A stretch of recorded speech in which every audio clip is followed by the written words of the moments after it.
For more, let's bring in our Brussels correspondent, Dave Keating, who's following this story for us in the Belgian capital. Dave, first of all, just what has been requested this Tuesday and why?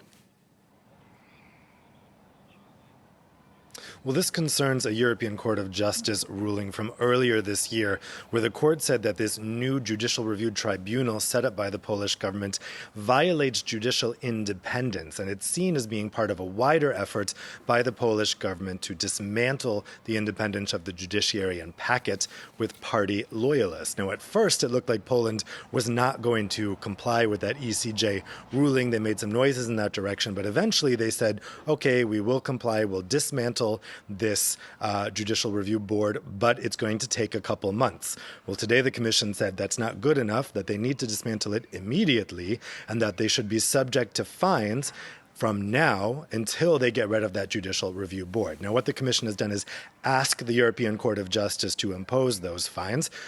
We have every reason to believe the ECJ will do that. The Commission didn't specify an amount. That's for the ECJ to decide. But of course, we'll look to see how Poland responds to this. This is, of course, coming in the context of a real step up from the Commission over recent weeks on the issue of rule of law. Dave, this move is, of course, just the latest chapter in a long-running battle between the nationalist government in Warsaw and Brussels.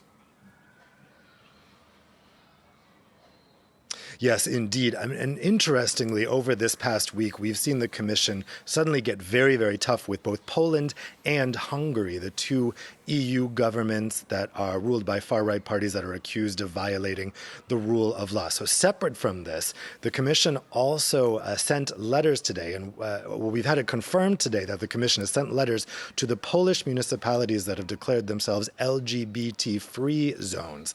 Now, the letters to those municipalities said that if they don't end that LGBT-free status, they will not be receiving EU funds.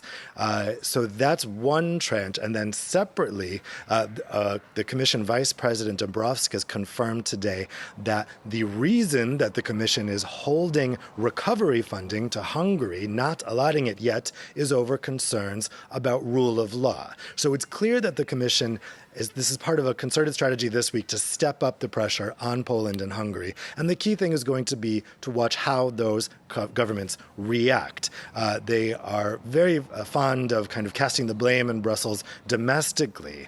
But the former Polish Prime Minister Donald Tusk has warned that if Poland refuses to abide by ECJ EU High Court rulings, it could mean a treaty violation, and that could mean that Poland has to leave the EU. And as much as the EU is vilified domestically by these governments, there is almost no support amongst the public in either country for leaving the EU. So they have to walk a delicate tightrope here. If the public starts to feel like the government's behavior may lead to a Pole exit or a Hungar exit, that could really affect their popularity with the people. So this will be an interesting one to watch to see how the governments respond to this uptick in pressure.